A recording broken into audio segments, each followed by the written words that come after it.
Message du président de la République à l'occasion de la commémoration de la victoire du 8 mai 1945. Ce 8 mai ne ressemble pas à un 8 mai. Il n'a pas le goût d'un jour de fête. Aujourd'hui, nous ne pouvons pas nous rassembler en nombre devant les monuments de nos villes, sur les places de nos villages, pour nous souvenir ensemble de notre histoire. Malgré tout, la nation se retrouve par la pensée et les mille liens que notre mémoire commune tisse entre chacun de nous, cette étoffe des peuples que nous agitons en ce jour dans un hommage silencieux.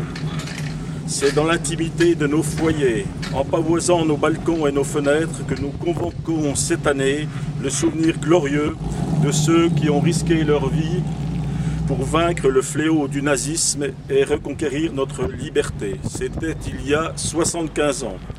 Notre continent refermait grâce à eux le chapitre le plus sombre de son histoire. 5 années d'horreur, de douleur, de terreur. Pour notre pays, ce combat avait commencé dès septembre 1939. Au printemps 1940, il y a 80 ans, la vague ennemie avait déferlé sur les frontières du Nord-Est et la digue de notre armée n'avait pas tenu. Nos soldats, pourtant, s'étaient illustrés à de nombreuses reprises. Ceux de Montcornet, d'Abbeville, de Grimblou, de Stone, les hommes de Narvik, les cadets de Saumur, l'armée des Alpes avait défendu avec vigueur notre territoire et les couleurs de notre pays. Ils sont ceux de 40. Leur courage ne doit pas être oublié. Dans le crépuscule de cette étrange défaite, ils allumèrent les flambeaux. Leur éclat était un acte de foi et au cœur de l'effondrement, ils laissaient poindre la promesse du 8 mai 1945.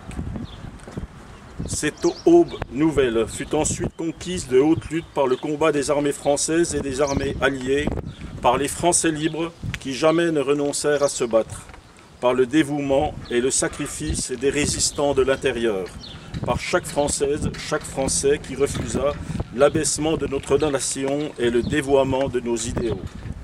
La grande alliance de ces courages permit au général de Gaulle d'asseoir la France à la table des vainqueurs. La dignité maintenue, l'adversité surmontée, la liberté reconquise, le bonheur retrouvé, nous les devons à tous nos combattants, à tous ces résistants. À ces héros, la nation exprime son indéfectible gratitude et sa reconnaissance éternelle. Le 8 mai 1945, c'est une joie bouleversée qui s'empara des peuples. Les drapeaux ornaient les fenêtres, mais tant d'hommes étaient morts, tant de vies brisées, tant de villes étaient ruinées. À la liesse succéda la tristesse et la désolation. Avec le retour des déportés, les peuples découvrirent bientôt la barbarie nazie dans toute son horreur. Rien plus jamais ne fut comme avant. La fragilité révélée de nos vies et de nos civilisations nous les rendit plus précieuses encore. Au bout de cette longue nuit qui avait traversé le monde, il fallait que l'humanité relevât la tête. Elle venait de découvrir, horrifiée, qu'elle pouvait s'anéantir elle-même, et il lui fallait désormais refaire le monde de fond en comble, ou tout le moins empêcher que le monde ne se défasse, selon le mot de Camus.